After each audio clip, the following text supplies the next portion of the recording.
Welcome to Engineering Systems. Today, we're going to break down three concepts that are absolutely essential for building resilient, scalable software. We're talking latency, throughput, and what I like to call the secret weapon of stable systems, backpressure. You've all been there, right? It's the question that keeps engineers up at night. Your system's just humming along, everything looks great, and then bam, seemingly out of nowhere, it just hits a wall and grinds to a halt.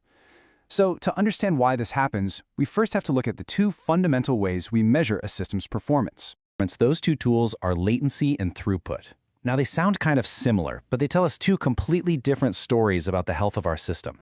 And here's the core distinction. Latency, that's all about perception. It's how fast a single request feels to one of your users.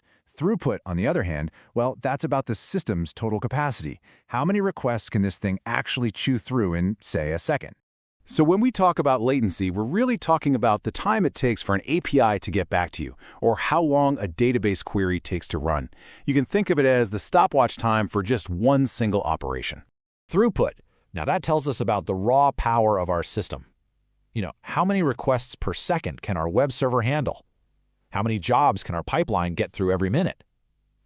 This is basically our system's horsepower.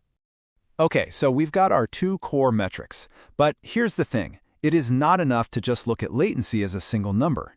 In fact, if you only focus on the average latency, you can be dangerously misled. We've got to dig a little deeper here. And this chart just shows the problem perfectly. I mean, look at this. 99% of our users are getting a super speedy 50 millisecond response. Fantastic! But that top 1%? Oh, they are stuck waiting for a full 5 seconds. Now, the average latency is a pretty respectable 100 milliseconds. So if you only looked at that average, you'd pat yourself on the back and think everything is fine, while being totally blind to the fact that 1 out of every 100 users is having a terrible, I'm never using this product again kind of experience. And this is the key takeaway, right? Your system is only as fast as its slowest, most painful experiences. That slow 1% of users, what we call the 99th percentile, or P99 latency. That is what truly defines your users' trust and their perception of your system's quality. And this isn't some rare, exotic problem we're talking about. Tail latency is caused by dozens of really common issues inside our systems. Things like garbage collection pauses, cache misses, or slow network calls. The more complex your system is, the more opportunities there are for these little gremlins to pop up and ruin someone's day. Okay, so we found the symptom, that painful tail latency that just kills user trust. But what's the underlying disease? What's the architectural flaw that causes a system to go from totally stable to catastrophic failure? Well, the answer, surprisingly, is queues. This is the key insight, and it comes straight from queuing theory. When a system gets overloaded, when requests are coming in faster than they can possibly be processed, it effectively just becomes one giant, infinitely long queue. And as that line grows, the wait time, and therefore the latency, it just explodes towards infinity. And this explains why things can feel totally fine one moment and then be completely broken the next. Your throughput might level off kind of gratefully, but latency doesn't degrade gracefully at all. It falls off a cliff. 1 minute you've got a 200 millisecond response time. The next, it's 30 seconds. All because every new request is now stuck at the back of some enormous, invisible line. So if these infinite, invisible queues are the villain that bring our systems to their knees, how do we fight back, right? How do we build systems that can actually survive a sudden traffic spike without just completely collapsing? Well, the answer is a powerful concept called backpressure. So let's look at what happens when you don't have a defense mechanism. A traffic spike hits, and the queues start to grow. Then, latency explodes. Requests start to time out. And what do clients do when a request times out?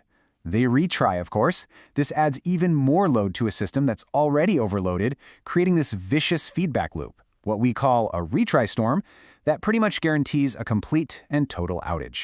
Backpressure is basically our system's self-defense mechanism. Instead of just blindly accepting every single request and letting it pile up in a queue, the system learns to gracefully say no, or maybe not right now. It's all about protecting itself from being completely overwhelmed.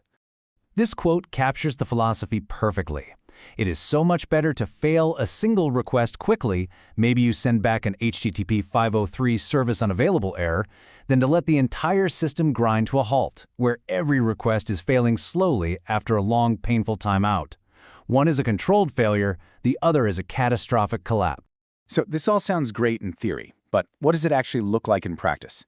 Let's walk through a pretty concrete architectural pattern to see how we can build a truly resilient system that handles this stuff properly.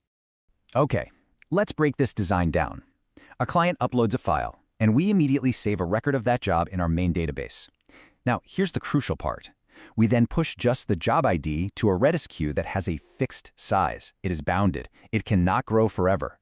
This queue acts as a small, healthy buffer, not some infinite backlog. Then, our workers can pull from this queue to do the actual processing at a sustainable pace. Now, the beauty of this pattern is that we've totally protected our system's core. The database holds the permanent truth of what needs to get done. That Redis queue? It's just a small, fast buffer. So if a traffic spike hits and that Redis queue fills up, our feeder process simply stops adding new jobs until there's space. That is backpressure in action. We've contained all the pressure to a non-critical component, and that keeps our main services and our database healthy and responsive. So, to wrap this all up, here's the final mental model you should take away. Latency. That's what your user feels. Throughput is your system's raw capacity. Queues are those hidden amplifiers that turn a high load into agonizingly high latency. And that tail latency? That's the trust killer, which leaves backpressure, our essential survival mechanism that keeps the whole thing standing. This leaves us with a final and really important thought. Every single system has a bottleneck somewhere. Backpressure is going to happen. It's inevitable. The only question is, are you being intentional about where that pressure is applied, like in our safe, bounded Redis queue, or are you just going to let it build up randomly and take down your entire database? The choice is yours. I really hope this deep dive into latency, throughput, and backpressure helps you think a little differently about your own systems. If you found this useful for your work, please do me a favor and hit that like button and subscribe to Engineering Systems for more explainers on how to build robust software. Thanks again for watching, and I'll see you in the next one.